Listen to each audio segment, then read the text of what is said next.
The Stargate Consensus. Hello, Perceptive Reader. I opened with the title right away because when I was preparing this discussion in my mind, let me tell you,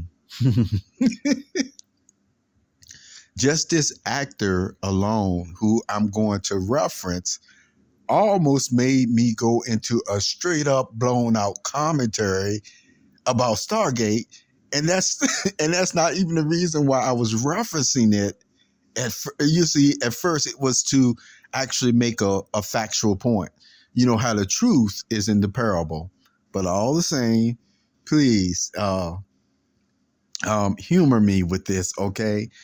Because first, let me say, the very first original Stargate that had a James Spader, who at the time, I don't know if as many people knew he was going to turn out to be the phenomenal actor that he did turn out, you see, in his different roles and movies and series that he played in throughout the years.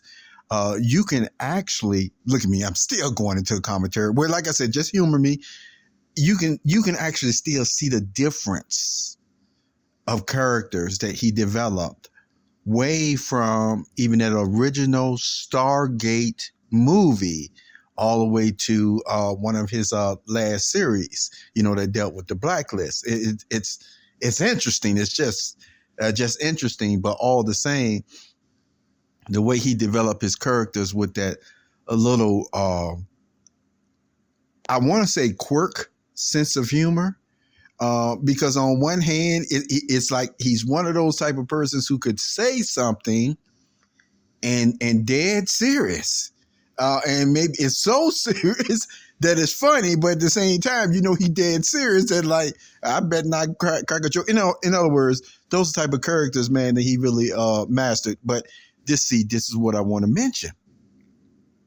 Because I call this Stargate Consensus.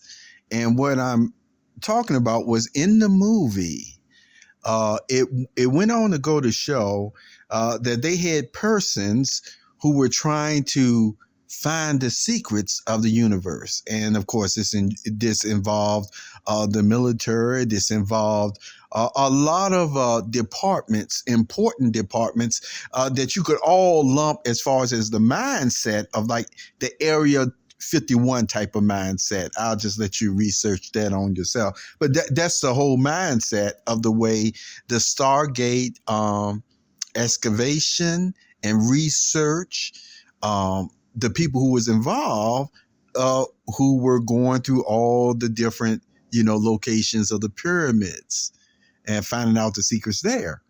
And so anyway, his character, Daniel Jackson, actually was really an expert, a professional, a consultant, if you will, who worked a lot still by himself in his craft.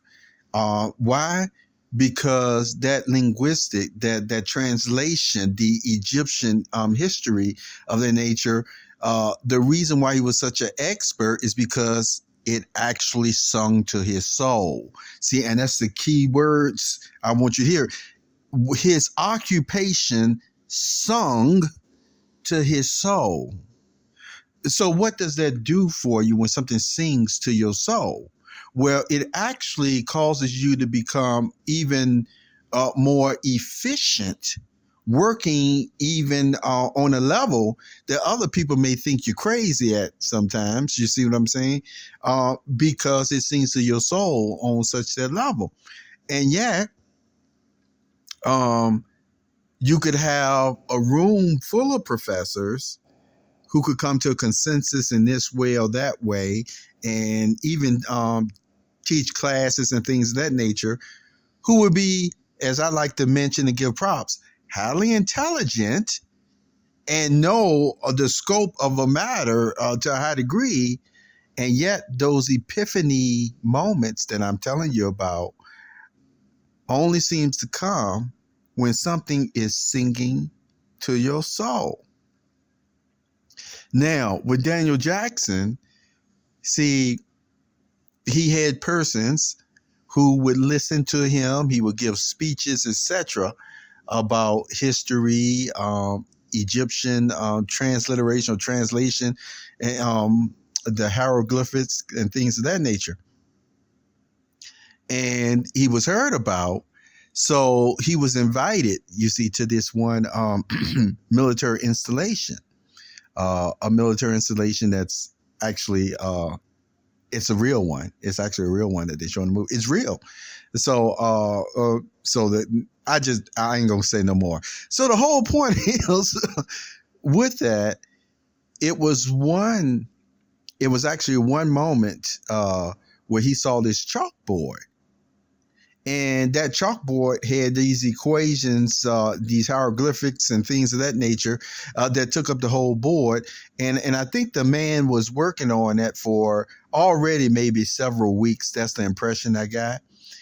And Daniel just happened when he was talking about or answering the question of what they were talking about in one area to the left of this chalkboard. He just continued. He was in the mode. See, the music was singing, if you will.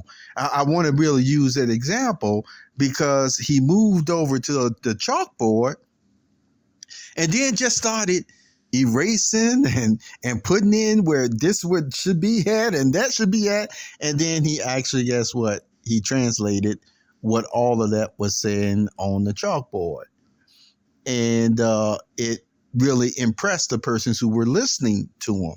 Now, with that being said, it went like that all throughout the whole movie practically, that very smart people who knew their stuff and even knew what Daniel knew, but just didn't probably always look at it in a different way or take an outside view of it, if you will, even with experience. So here it is, when there's a consensus view, sometimes, that means a group in agreement, and you can bring all your expertise together and come to an idea, which a lot of people do work. It can turn into groupthink as well. See, and that's the difference between the way that Daniel Jackson's character was developed to show why he thought the way he did.